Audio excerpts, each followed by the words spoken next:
Selamlar ve saygılarımı sunuram əziz və hörmətli qrupdaşlar, vətəndaşlar, soydaşlarımız ki, dünyanın hər bir yerində səsimi eşidirlər, hər bir vasitə ilə, bir qrupda olaraq ki, radiolar və digər medialar vasitəsilə. Hər nədən öncə təkrar yenə də öz adıma, qrupumuzun adına, Zoh adına minnətdarlığımı bildirirəm.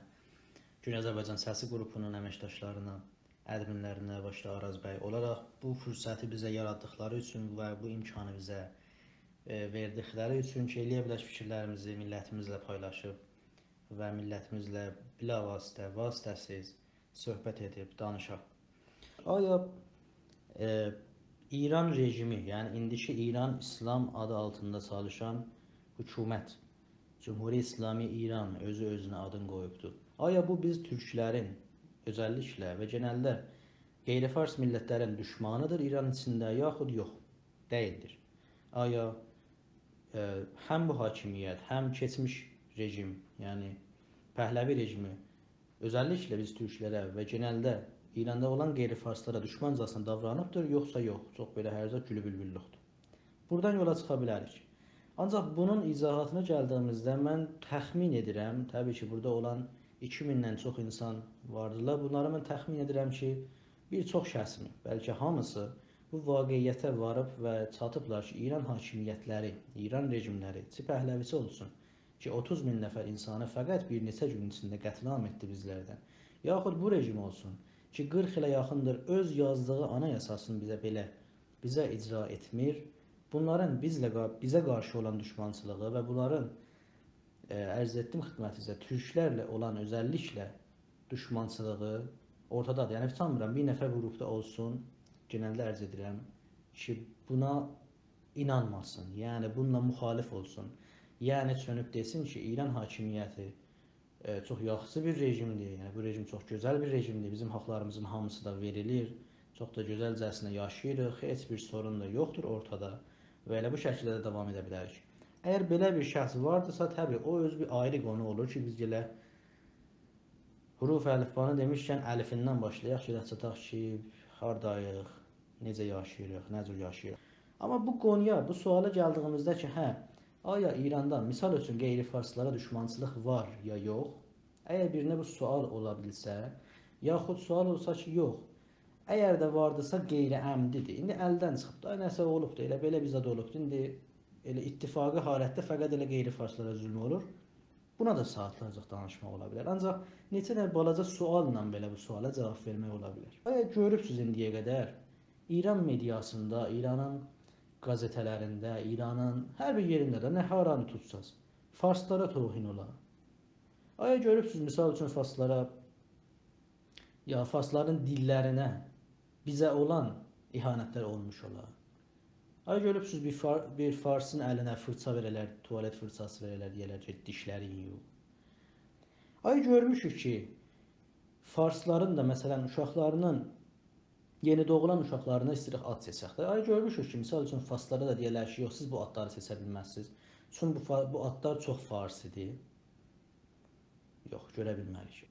Ay görübsünüz ki, misal üçün fars toplumunun daha çox yaşayan yerlər. Misal üçün İsfahan deyək, Yəzd deyək, Kirman deyək. Ay görübsünüz ki, bu bölgələrin yeraltı qaynaqlarını misal üçün çıxardarlar, göndərərlər. Təbrizdə istehsal olar. Görmüşük ki, misal üçün Yəzdəki olan yeraltı qaynaqlarını götürərlər. Gələr bunları göndərər, Qoşaçayda millət orada bundan faydalansın. Yox, görməmiş. Uzun sözün qısası, bunları deməkdən hədəf budur ki, bunu burada olanlar bir də bilək. Və bir də gözümüzün qabağından keçək. İranda heç zat ən azı qeyri-farsla bağlı ittifaqı deyil. Bilərəkdən bizə zülm olunur. Saydım da xidmətsə nümunələrdən neçəsi. Amma yenə də əgər birisi müxalifsə, bunun özü bir qonu ola bilər. Oturaq saatlarla deməyim, günlərlə belə üstündə danışmaq ola bilər, sıralamaqla belə bitməz. Milli hərəkətə qarşı ki, İran hakimiyyətinin əleyhinə çalışan bir hərəkət kimi görünür. Bununla qarşı İran hakimiyyəti hansı tutumları tutur? Buna bir diqqət etməliyik. Yəni mən, misal üçün desəm, mən İran hakimiyyətiyəm və qabağımda milli hərəkət vardı. Təbii istəyəcəyim ki, bu milli hərəkəti ortadan qaldıram. Bu milli hərəkəti ortadan qaldırmaq üçün mənim neçə dənə yollarım var. Bunlar hansılardır?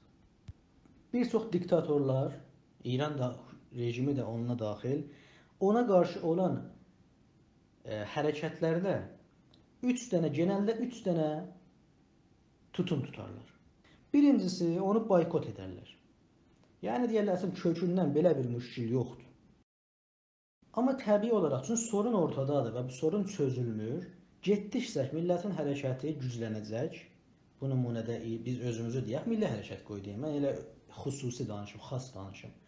Yəni milli hərəkəti tutun və qabağa gedim. Milli hərəkətdə təbii ki, bu üçün sorun ortadadır da, bizim sorunumuz həll olmayıbdır ki, çözülməyibdir ki. Çünki sorun ortada, getdikcə bu sorun millət tərəfindən hey sual soruşulacaq, hey gündəmə gələcək. İran hakimiyyəti təbii bunu birinci mərhələdə boykota çalışacaq, amma təbii bunu eləyə bilməyəcək. Çünki zaman içində daha çox geniş şəkildə bu suallar ortaya qoyulacaqdır. Onun üçün ikinci mərhələsi inkardır. İnkar mərhələsində siz görəcəksiniz ki, hakimiyyət o sorunu olmasını qəbul edir. Yəni o sorundan söhbət açılır. Deyilir ki, hə, düzdür, ana dilində mədrəsə olmalıdır. Yəni belə bir zatlar, elə bir bəzilər istəyirlər. Güya belə bir söhbətlər var camiədə. Hə, çox azınlıqdılar, ha, amma vardı, bilirik, eşidirik, duyuruq. Yəni belə bir zatlar var. Ancaq fərqi buradadır ki, gəlir, siz dediyiniz vaqiyyəti dəyişdirir, ayrı bir formatda sizə sunur. Yəni misal üçün siz söhbət edirsiniz ki, ana dilində mədrəsə lazımdır. Bunu gəlib İran çevirir. Yox, ana dilində mədrəsə bizim sorunumuz deyil. Misal üçün, gəlin klasslarda 2 saat dərsi oxuyaq məsələmizdir. Yaxud Urmu gölü qurudulur əslində İran hakimiyyəti tərəfindən ki, ora zəminə suxda olsun, millət köçsün, getsin, başqa yerlərdə yaşasın. Yox, sorun bu deyil. Elə Urmu gölü quruyur, təbii məsələdir amma. Yəni qəlbi vaqiyyət, yəni inkar. Sən dediyin inkar etmək. Mən də qəbul edirəm, orada biz nəsə bir sorunlar var. Amma sən dediyin deyil, ayrı bir zatdır. Bu da ikinci mərhələdir. Birinci boykot, ikinci inkar. Kənarında, bu iki mərhələnin kənarında və əslində 3 mərhələni, üçüncünü də ərz edəcəm qulluğunuza. Bunların kənarında hər zaman bunlarla paralel, bunlarla müvazi İran hakimiyyəti bir tutumu da vardır. Ki, fərq eləmir, sizi boykot edə, sizi inkar eləyə ya üçüncü mərhələdə sizi inhirafa çalışa. Hər halətdə bir ayrı uygulaması da var. O da milli fəalları, milli aktivistləri tutuqlamaq, işgəncə etmək, həbsə məruz olmaq və zamanında da belə şəhid edib öldürməkdir.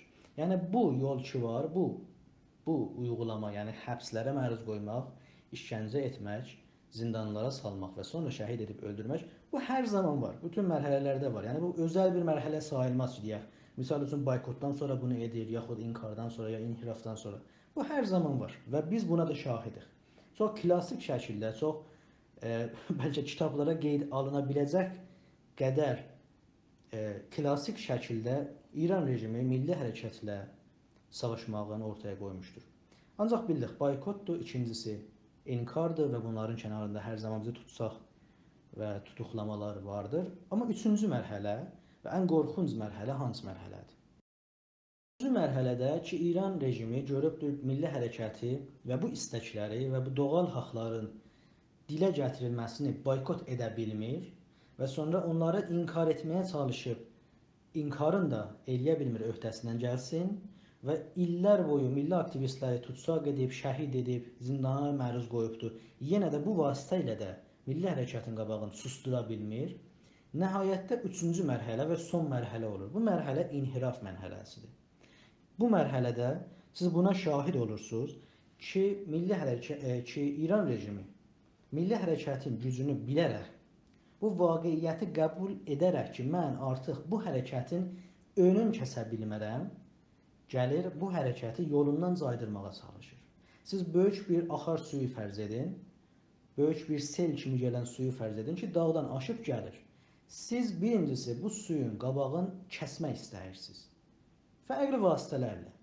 Bu suyun qabağını önün almaq istəyirsiniz. Amma gücünüz çatmazsa, misal üçün siz səddlərin yaranışına baxsaq, gəlib nə iş görülür?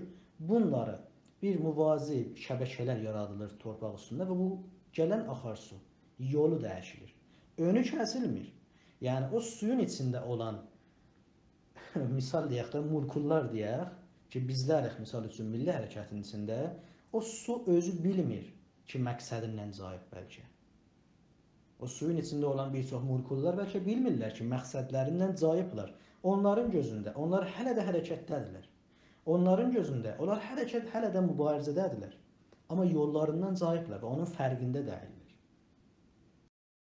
Ən qorxunc və ən çətin mərhələ bu inhiraf mərhələsidir və ən sevindirici mərhələ də budur. Çünki bir tərəfdən də bir yandan da göstərir ki, bizim qarşımızda olan bizə düşmancasına davranan İran rejimi artıq bizi qəbul edib və artıq bizim gücümüzü də qəbul edib və artıq bunu da qəbul edib ki, bizim önümüzü kəsə bilməz və nəhayət gəlib bu mərhələyə çatıb ki, bizi yolumuzdan caydırır. Bu özü çox sevindirici bir məqamdır. Çünki bunu bizə sübut edir ki, biz artıq o qədər gücümüz var ki, İran rejimini məcbur etmişik qəbul etsin ki, bizim önümüzü kəsə bilməz artıq. Bizim gücümüzün önünü kəsə bilməz. Fəqət bizi yolumuzdan caydıra bilər. Bu ərz etdim. Çox sevindirici bir məqamdır. Amma çox da təhlükəli bir mərhələ. Çox da çətin bir mərhələdir bunu aşmaq. Niyə? Çünki ərz etdim qulluğuza. İnsan bəzən hərəkətin tam içində ola-ola bilmir ki, yolundan cayıb. Birinci mərhələ yadınızda olsa ərz etdim boykot mərhələsidir ki, bunu biz daha çox şəhid pişivərinin yaratdığı hökumətin o cür canicəsinə aradan qaldırılmasından sonra başlanır. Yəni 30 minə yaxın insanımızın şəhid olması və minlər, yüz minlər bəlkə insanımızın qaçqın düşdüyündən sonra Pəhləvi sülaləsi gəlir boykota əl vurur. O boykot mərhələsində əlindən gələn tohin və təhqirləri də edir, ta ki daha çox eləyə bilsin. Hər bir söz və hər bir söhbət türkçülük, türk mordində vardırsa ortada onu qaldırsın. Həm təhqirlə, həm boykot etməklə, həm həbslərlə, həm cəzalarla və beləliklə boykot mərhələsi şiddətlə uyğunlanır Güney Azərbaycanda və İranda yaşayan türklərə ümumiyyətlə. Bu boykot mərhələsidir ki, gəlir indiki İran hakimiyyəti, indiki İran rejimində də İslam adı altında çalışan rejimin illərində də, ilk illərində də davam etdirilir. Ta ki gəlir 1374-cü illərə qədər çatır. Yəni 1374-cü ilə qədər təbii ki, yəni bu konkret illəri mən ərz etmirəm. İndi bir il o əl, bir il bu əl genəldə ərz edirəm. Amma o zamanların tutumlarını diqqət alaraq o 74-cü ilə 73-cü ilə qədər İran hakimiyyəti, indiki hakimiyyət, o da boykota əl vurur. İkinci mərhələ ki, inkardır. Bunu biz 74-cü illərdən ta 84, 83, 85-ci illərə qədər görə bilərik ki, artıq Cehriqani bəyin hərəkatından sonraki başlanılır o seçkilərlə və ondan sonra artıq bir patlayır bu sorun. Bu çiban patlayır, hətta İranın içində. Və artıq da bu bəlli olur ki, hə, belə bir sorun var. Bu mərhələdən sonra da 84-cü, 85-ci, 83-cü illərə qədər İran hakimiyyəti inkar mərhələsindədir. Yəni deyir, hə, qəbul edirəm ki, misal üçün neçə yüz min nəfər gəlib Cehriqani bəyə rəy verib, hə, qəbul edirəm ki, burada bir sorun var. Nəsə bizzat var, amma siz deyən deyil. Yəni əgər siz deyirsiniz ki, biz türk olaraq biz zülmə məruz qalmışıq, yox, o deyil. Əgər siz deyirsiniz ki, ana dilinizi qoymuruq tədris olur, yox, o deyil. Amma sorun var, bilirik. Qoyun biz axtaraq, araşdıraq. İndi aksaqlıqlar var, savaşdan təzə qutulmuşuq, kəmbudə mənabə və bunlardır. Qəbul edirik ki, sorun var, amma siz deyən deyil. Yəni inkar-ı vaqiiyyət. Artıq boykotdan keçib inkar-ı vaqiiyyətə yetişmişik. Bu da ikinci mərhələ. Amma üçüncü mərhələ ki, inhiraf mərhələsidir. Bu 84-85-ci illərdən başlanıb və indiyə qədər davam edib. Çünki 85-ci olay, yəni 85-ci ildə olan bizim o milli qiyamımız göstərdi ki, artıq, yəni bir dəfə də İranın içində özəlliklə və hətta nə tənə İranın içində, dünyada patladı bu xəbər və bu artıq inkar mərhələsində rədd elədi. Yəni indi artıq İran hakimiyyəti də bunu da eləyə bilmir 85-ci ildən sonra. Desin ki, yox, burada misal üçün ana dilində mədrəsə istəyi yoxdur. Məcburdur qəbul eləsin. Və məcburdur. İndi deyir və özü də qəbul edir ki, hə, bəzilər vardılar. İndi təxti, nə deyirlər, faslar demişəm, təxti şantaj rəsanəyə təzyiyə tələbanlar. İndi hər nə adını qoysaq, amma qəbul edirik ki, burada nəsə bəzi insanlar var, yaşayırlar, bilirlər, etiqadları var buna. Yanlış zasına, ha. Bəli, etiqadları var ki, hə, biz türk olaraq İranda bizə zülm olur. Artıq da inkar mərhələsinə keçib Və indi İran hakimiyyəti 85-ci ildən sonrakı da bu vaqiəti qəbul edib, məcburdur bizə 3-cü mərhələni uyğulasın. O da inhiraf mərhələsidir. 2385-ci ildən indiyə qədər biz dəfə-dəfə, dönə-dönə, fərqli şəkillərdə, fərqli donlarda görmüşük. İnhiraf budur. Yəni tərhi məsələdə eyniq. Məsələləri eyni mənim dediyim kimi sözlərin çoxsun. Bu mərhələdə, bu ərəfədə siz görürsünüz ki, İranın məhsullarının dilindən eşidə bilərsiniz. Xatırlarla yoldaşlar, 15 il, 20 il bundan öncə Yaşasın Azərbaycan demək özü bir siyasi akt idi, siyasi fəaliyyət idi və zülm idi. Sən bir yerdə Yaşasın Azərbaycan qışqırdın, səni tutubdular. Amma bu inhiraf mərhələsində də bunu vaqiətdə qəbul edib. Deyəcəm ki, mən eləyə bilmirəm ki, indi Yaşasın Azərbaycan deyənləri tutam. İndi bütün millətə gələ tutam. Görürsünüz ki, Yaşasın Azərbaycan sözü ki, bir zaman yasaq idi, indi İran rejiminin öz amillərinin dilindən deyilir. Rəis Cümhur, prezident belə deyir bunu. Uzun sözün qısası, inhiraf məsələsinə diqqət edəndə, bəs belədir. Mən sənin sözlərini eşitdim, bilirəm, sən dediklərin sorunları mən də dilimə gətirəm, amma çözümə gələndə mən tərh edəcəyəm ki, çözüm yolu nədir? Rahi həlli mən deyəcəyəm. İnhiraf mərhələsi budur, xülasəsi. Ancaq bir dənə ayrı məsələyə də diqqət etmək lazım. O da bu ki, əgər zamanlara diqqət eləsəz, təqribən hər 10 ildən bir milli hərəkatın içində bir olay olub. Amma nə üçün milli hərəkatın içində təqribən hər 10 ildən bir ittifaq düşür? Buna da bir diqqət eləyək. İran hakimiyyəti ki, bizə, İran rejimi ki, bizə düşməncasına davranır, təbii olaraq qarşısında olan bu hərəkəti, milli hərəkəti zaman-zaman gücünü bilmək istəyir ki, bilsin qarşısında olan bu düşmən indi gücü azalıbdır, keçmiş kimindir, yaxud güclənibdir. Və bu milli hərəkəti dənəməsini də normalda hər 10 ildən, 9 ildən, 11 ildən bir edir. Niyə bu 10 il, 11 il seçir? Bu təğyiri nəsl, yəni nəslərin dəyişilməsindən dolayıdır. Təqribən hər 10 ildən bir, miyancin deyirlər, nəsl dəyişilir. Və hər nəsl dəyişildiyində həm elə hərəkatın özü istər bunu bilsin, həm İran rejimi istər bunu bilsin ki, aya keçmiş aktivistlər, yəni keçmiş nəslə aid olan aktivistlər ki, indi yaşlanıblar, o mübarizəni yeni gələn insanlara da tapşırıblar, yaxud tapşırmayıblar. Bunu İran rejimi bilmək istəyir və onunla bağlı öz muzeyin və öz tutumunu da sərgiləmək istəyir. Onun üçün siz hər 10 ildən bir belə bir böyük olaylara, milli hərəkətə şahid olursunuz. 74-cü ildə Çehriqani bəyənki oldu.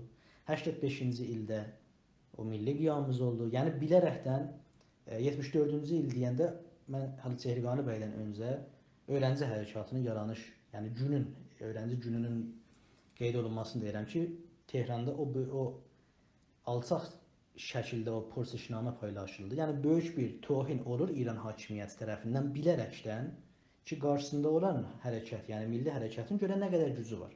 Birinci dəfə bunu 74-də dənədi. İkincisi bunu 85-də dənədi. Yəni bir nəsl dəyişiləndən sonra yenə 85-də İran qəzetəsində o tohin elədi, görsün millətdən hansı təpki gəlir. Və üçüncüsündə 90-cı ildə, 94-95-ci illərdə Fitilə olayını biz şahid idik.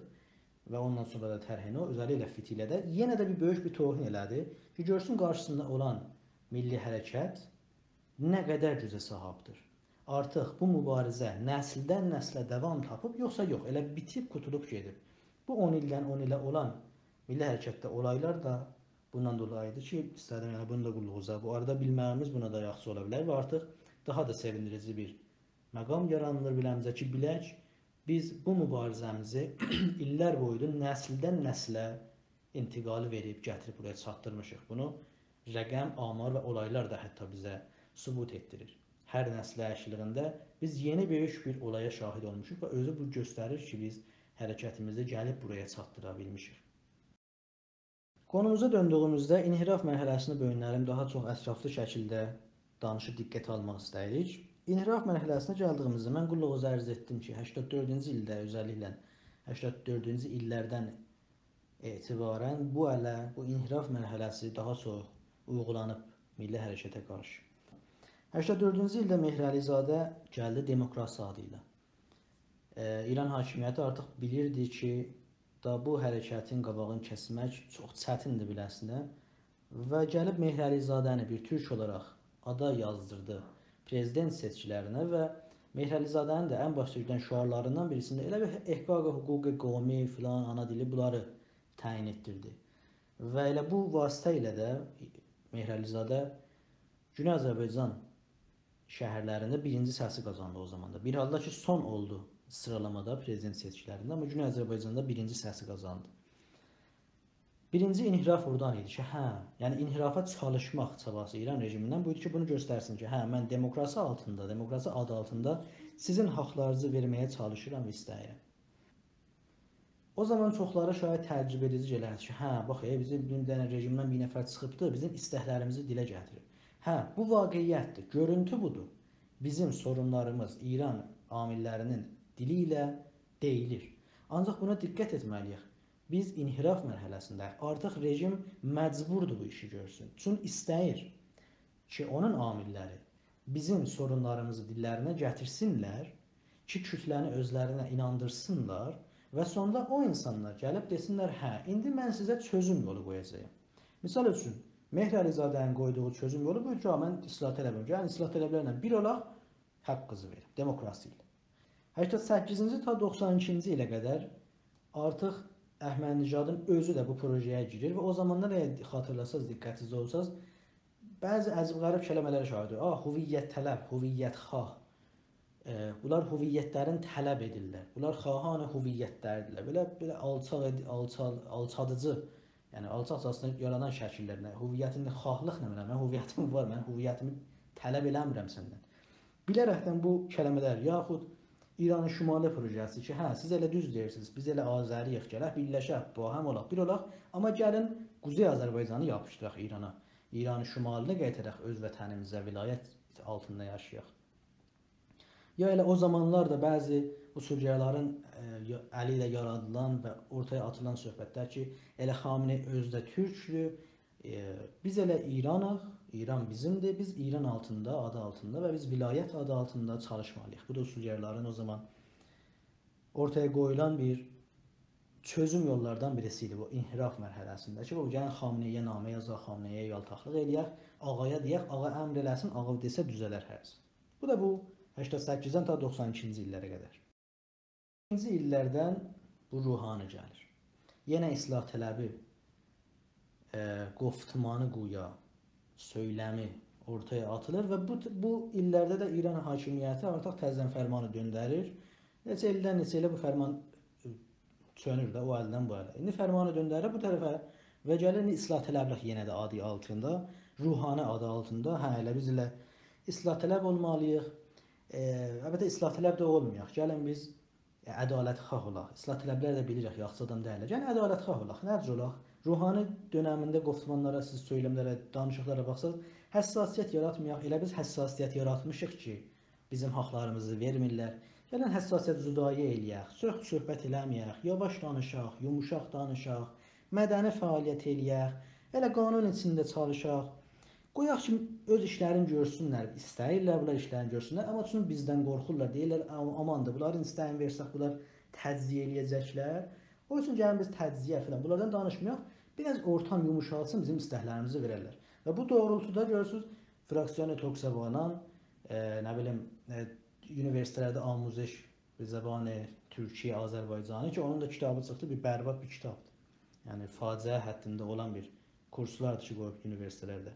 Və fraksiyon Türkçəbanan ki, o səslə haylə gəldi ki, bu imajı yaratsın ki, baxın, sizin sözsüz deyirik, biz türk deyirik bu vətəndə. Biz qəbul edirik ki, İranda türk yaşayır. Yəni çox böyük bir başarı əldə etmişik. Kimi bizə göstərsin və artıq biz İran hakimiyyətinin adamlarından dərdlərimizin çözülməyini istəyək. Biz inhiraf mərhələsindəyik. İnhiraf mərhələsində hər an şahid ola bilərik. İran rejimi gəlsin bizə xariqül-adə kimi görünən işlərə əl vursun. Gəlsin bəzi zatlar desin ki, nəzərimizə bu belə bir zadı deyir, görsənən görünür ki, çox böyük bir dəyişiklik olub İranda. Amma İran hakimiyyəti bilərəkdən istəyir ki, biz bu düşüncədə olaq. Bəli, əgər misal üçün 1380-cı ildə gəlib fraksiyonu Türkçəbanan yaransaydı məclisdə, onda şaşırdıcı idi. Çünki onda sən inkar mərhələsindəsən. 1370-ci ildə gəlib məclisdə misal üçün fraksiyon Türk sabahına yaransa, o şaşırtıcıdır. Çünki onda sən boykot mərhələsindəsən. Amma sən zaten indi bir mərhələdəsən. Sən zaten bir durumdasan, bir ortamdasan ki, İran hakimiyyəti istəyir bu işləri əl vursun. Ona görə biz indidən buna hazırlığımız olmalıdır. Da biz o əqildə, o sadəlikdə olmamalıyıq ki, hər bir seçkidən qabaq bir nəfər gəlsin, 5 gün, 10 gün, bir ay seçkidən qabaq yaşasın Azərbaycan, ana dilində mədrəsə, nə mutlu Türkəm deyən də bəlkə desinlər. Nə qəşəng ki biz Türkük və biz gedək ona çəpik salaq, ona qol-qənət verək, aşağı ol, sən deyilən bunu, get məclisdə səsimizi qaldır. Biz bu sadəlikdən vaz keçməliyik və mən əminəm ki, milli hərəkətdə artıq indi çox yəni qabağa gedib. Yəni belə bir olaylar ümumiyyətlə şahid olmuruq və inşallah olmayacaq da. Sadəcə bunları yekunlaşdırıb bunu gəlib çatdırmaq istəyirəm ki, biz inhiraf mərhələsində olduğumuz üçün belə bir olaylara şahidik və onun istiqamətində, onun doğrultusunda, onun imtidadında indi gəlib yetişmişik 1399-cu və 1400-cü il ki, seçkilər ərəfəsində prezident seçkiləri və indi İran şəhəri projesi başlanılıbdır. Dəqiqən bu inhiraf mərhələsinin içində olaraq indi artıq biz İran şəhəri inhirafi cəryanına şahidik. İran şəhəriyə toxunduğumdan öncə 2 dənə suala cavab verməyimizdə fayda var. Birincisi, aya islah tələblə usulgərələrin bizlə olan düşmançılıqlarının arasında farq var ya yoxdur? Yəni, aya ikisi də bizə eyni gözdə baxırlar ya yox? Ya cavab bəlidir ya xeyirdir. İndi bunu dəyərləndirək. Aya bunların, yəni islah tələblə usulgərlərinin milli hərəkətlə bağlı olan tutumlarında, yəni taktiklərində, yəni metodlarında fərq var? Bəli, kəsinliklə fərq var. Amma aya bu fərqli taktiklər, aya sonuca da təsir buraxır ya yox? Yəni, misal üçün, islah tələb aya demokrasi adı ilə gəlir milli hərəkətə yanaşır. Aya usulgəra vilayətmədarlıq adı ilə gəlir milli hərəkətə yanaşır, milli hərəkətlə müzakirəyə, mübahisəyə keçir. Aya bu fərqli taktiklər fərqli sonuçlara da vara bilir? Yəni biz usulgəra və islah tələbin gözündə eyni görünürük, yoxsa yox? Bəli, eyni görünürük. Bir sadə misalı budur. Bazdaşda düşən insanlar bilirlər. Sənin bazzuyin uzun sürsə, normalda 2-3 bazzu gəlib səndən danışacaq. Sənin bir dənə pis bazzun olur. Gəlir səndən davalaşır, söyür, təhqir edir, ihanət edir, kəsəcəm, biçəcəm deyir, sənə həbs yazacağam, sənə nəsə, bu cür deyir. O çıxır gedir, bir dənə də yaxçı bazzu var. Ki, normalda onunla, yəni pis bazzu ilə bahəm gəlirlər, o sakit oturar, o pis bazzu gedəndən sonra deyər ki, baba, mən səni istəyən, mən səni sevirəm, mən sənin qadan alıram, sən yaxşı olansan, sən qəşəng olansan, mən istəyirəm sənə kömək eləyəm, sən mənə güvən, səncə bunları zad elə, bu cür elə, mən qol verirəm, işin düzəldə. Bu bazzuya xub və bəddir. Fərq eləməz. Bazzular dəyişilə bilər, eyni islah tələb və usulgəra kimi. Amma sonucda fərq etməz. Sənin bazzun xub ola, bəd ola, hər nə ola, nəhayətdə sənin hükmün verən o sistemdir. Burada da fərq eləməz, sən bir zaman usulgəra ilə üzləşəsən, ya bir zaman islah tələblə üzləşəsən. Sonuc etibarilə hər ikisi siyasət-hali kulliyə nizamı qabağa aparırlar. Fərq eləməz bu çəxdəndələr kimdir, ya bazigərlər kimdirlər. Onun üçün, bəli, islah tələb və usulgəra taktikləri və metodları nə qədər fərq eləsə də bizə qarşı, amma sonuc etibarilə ikisinin də hədəfi milli hərəkəti yolundan caydırmaqdır. Bəhsinə girdiyimdən öncə bir dənə ayrı sual, çünki bu İran şəhəriyə mərbutdur. Aya usulgəralar, əlbəttə cavab verdim, yəni usulgəra ilə islah tələb ikisi də eynidir, amma ola bilər, gələn də sual soruşsun ki, axı usulgəralar bizə qarşı olan tutumlarında direkt bizlə düşmançılıqların ələni etmirlər. Yəni, misal üçün, islah tələblə danışanda çox başlayır islah tələblərin bir çoxsu ki, siz elə azərisiz, nəsiz, çox daha açıq şəkildə düşmançılıqlarını ortaya qoyurlar islah tələblər, ümumiyyətlə. Və bu vaqiyyət, gerçək. Amma usulgərlərə gəldiyimizdə yox, çox bu vadilərə girmirlər, qaçırlar, çox ələnə demirlər ki, yox, məsəl üçün, azərisiz, nəsiz. Elə yeri gələndə siz elə türksüz də, bu tutumları sərgiləyirlər. Aya bu göstərmir ki, usulgəralar nisbət islah tələblərə yaxşıdırlar? Bu sual ola bilər də. Bunun cavabını çox saatlarca, misallarca demək ola bilər, amma elə bu özü yetər ki, biz deyək, məni aktivist olaraq tutan, bazdaş edən usulgərad. Mənim bazum usulgərad. Mənim bazuluqdan qutulub pərvəndəmi göndərdiyi bazporslar usulgərad. Mənim pərvəndəmi yekunlaşdırıb hükm üçün dadgaha göndərən, əlinə çatan qazi, o da usulgərad. Deməli, mən zindanı alıb, yəni zindan hökmünü alıb, o qazi məni zindana göndərdiyi zaman, o zindanbanlar da zindan sistemidir usulgərələrin əlində. Yəni, vilayət mədarların əlində. Yəni, beyt-i rəhbəriyyə özlərin müstəqimən vəsf bilənlərin əlində. Deməli, kull elə bu prosesin özü, mənim tutulmağım, bazuyum, bazporsum, qazim və zindanbanım, bunların hamısı usulgərələrin əlində, usulgərələrə bağlı olanların əlindədir. Yəni, bunun özü göstərir ki, usulgərələr fərq eləməz gəlsinlər, mənim sözdə qadamı alsınlar ya almasınlar. Əməl danışır, əməl təyin edicidir, əməl önəmlidir. Əmələ gəldiğində yox, bəlkə zamanlar var usulgərələr islah tələblərdən daha da qat-qat aşırı şəkildə qəddarlıqları milli hərəkətə qarşı ortaya qoyublar. Və zaman-zaman islah tələblər bu işi görüblər. Əsas məsələ bunu diqqətə almaqdır təkrar. Fərq etmir İran rejiminin hakimiyyətinin hansı qolu ilə biz danışırıq. Hər ikisinin son istəyi bu hərəkəti aradan aparmaqdır. Gücləri çatmır indi, inhiraf, yolundan caydırmaqdır. Bunu diqqət etməliyik. İran şəhriyə gəldiyimizdə, İran şəhri nədir? İran şəhri İran İttilaat sistemi tərəfindən milli hərəkətə qarşı yaradılan yeni bir proje adıdır. İran şəhri projesi. İran şəhri kəlməsi hətta belə farscada da muadili yoxdur. İran şəhri kəlməsinin muadili farsisi, muadili daxilisi də yoxdur. Eyni o biri qondarma kəlmələr ki, milli hərəkətə qarşı yaradılıbdır və bəzən də hələ kullanılır. Bilərəkdən ittilaat əli ilə. Fəali milli mədəni, fəali milli demokratik, hərəkəti milli mədəni, hərəkəti milli demokratik. Fərq eləməz bu kəlmələri hansı dostumuz, hansı ziyalımız, hansı ağsaqqalımız ya hansı gəncimiz işlədir. Fərq eləməz niyyətləri nə qədər gözəl, nə qədər yaxşıdır. Yanlış kəlmə, yanlış kəlmədir. Fərq eləməz kim onu kullansın. Bir nəfər çox nə qədər sayğıdəyər bir insan olsa da, yanlış kəlməni kullanırsa, o yanlış kəlməni yanlışlığın azaltmır ki, bəlkə o sayğıdəyər insanın yanlış kəlmə işlətməyi anlamındadır. İran şəhri kəlməsi bunlardan birisidir. Bir qondarma kəlmə yaradılır, milli hərəkətin içinə sızdırılır. Amma niyə qondarma kəlmə? Niyə önəm daşıyır bu İran şəhrinin kəlməsini olmağı? Əgər milli hərəkətin siyasi tarixinə, keçmiş illərimizdə milli hərəkətin bildirilərindən tutun, milli aktivistlərin danışıqlarından tutun və yazılı ədəbiyyatımıza gəlsəz, milli hərəkətin bəzi norm və kəlmələri var. Yəni İran hakimiyyətindən biz danışanda, İran hakimiyyətini ümumiyyətlə biz istemarçı adlandırırıq, rejim istemargər.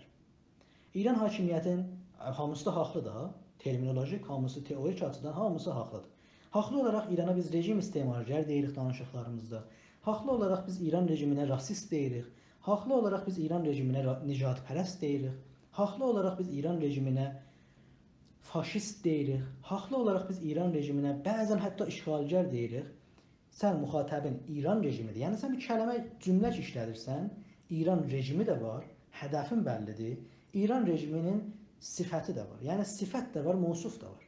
Sən İran rejiminə bu sifəti mənsub edirsən. Və beləliklə sənin müxatəbin tamamilə sənin nə dediğin anlayır. Burkina Faso'dan gedin Amerikaya, Amerikadan gəlin Türkiyəyə, Türkiyədən hətta İran içində də sən danışanda sənin qarşında olan bilir ki, sən İran rejimindən danışırsan, düşman olaraq, müxalif olaraq və İran rejimini də bu sifətləri bilirsən. Yəni İran rejimi budur, İran rejimi budur. Bunu çözmək üçün, bunu qaldırmaq üçün, bu sorunu həll etmək üçün İran rejimi gəlir deyir, mən nətər eləyim ki, da bu cümlə olmasın. Da deyilməsin İran rejimi faşistdir. Da deyilməsin İran rejimi nicatpərəstdir. Da deyilməsin İran rejimi işğalçıdır. Da deyilməsin İran rejimi istemarçıdır. Deyilsin İranda İran şəhri var. Diqqət edirsiniz nə qədər fərq var ortada? Siz birincisində İran rejiminə mübarizə aparırsınız, ikincisində İranda olan İran şəhrilər. Görün nə qədər milli hərəkəti yolundan caydırmaqdır bu. Beləliklə siz artıq da bir sistem, bir rejimlə mübarizə eləmirsiniz. Bəlkə özünüz deyirsiniz ki, mən deyirəm, İranda İran şəhrlər var.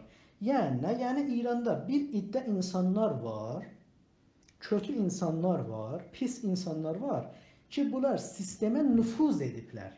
Sistem özü kötü deyil. Sistem özü pis deyil. Sistem özü yanlış deyil. Bəlkə bu kötü insanlardılar ki, sistemə nüfuz ediblər.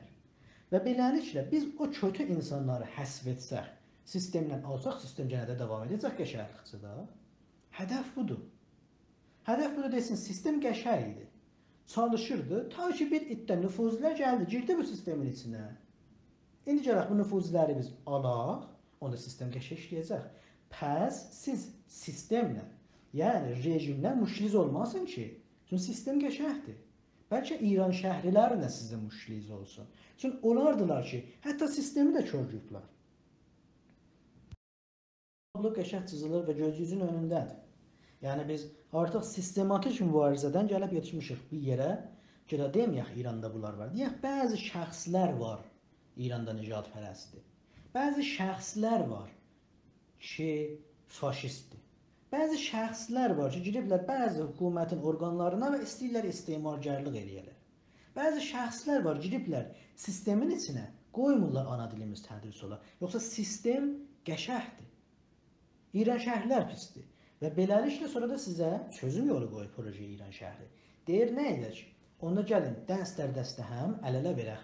Rejimin içində olan sadiq nirularla, onlarla birləşək, bu kötü insanları təmizləyək. Və beləliklə hər zat yerinə gəlsin.